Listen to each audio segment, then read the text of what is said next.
Well, let's talk more about Nvidia and OpenAI's partnership. Joining us now is Patrick Moorhead from Moor Insights and Strategy.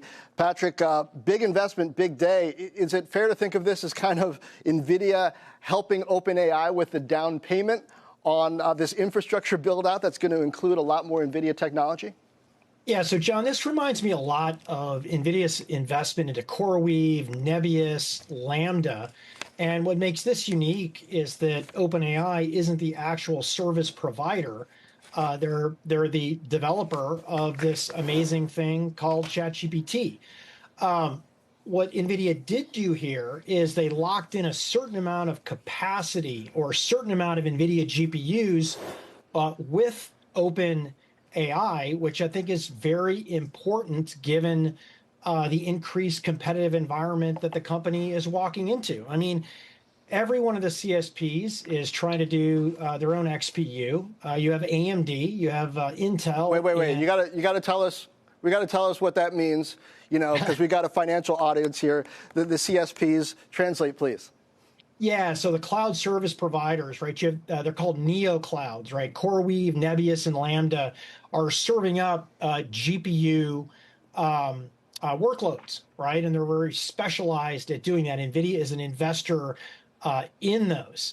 And it's unique here because OpenAI doesn't serve its workloads. It doesn't have infrastructure. But NVIDIA essentially has locked in a certain amount of capacity with OpenAI in a very, competitive environment here.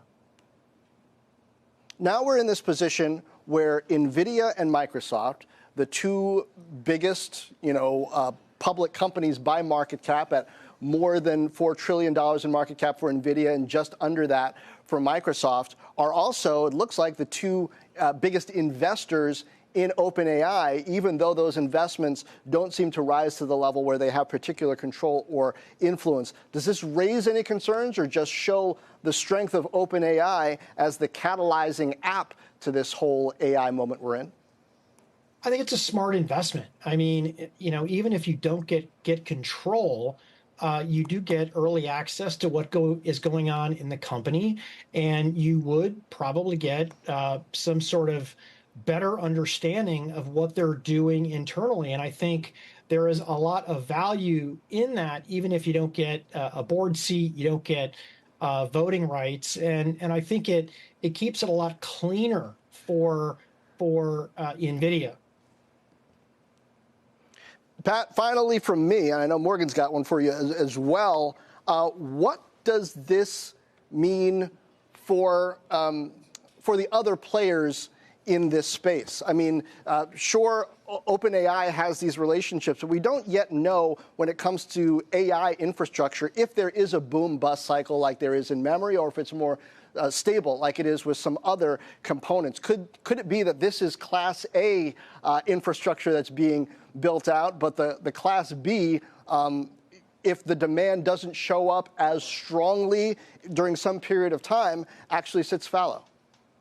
John, it could be a hedge, but let me be very clear.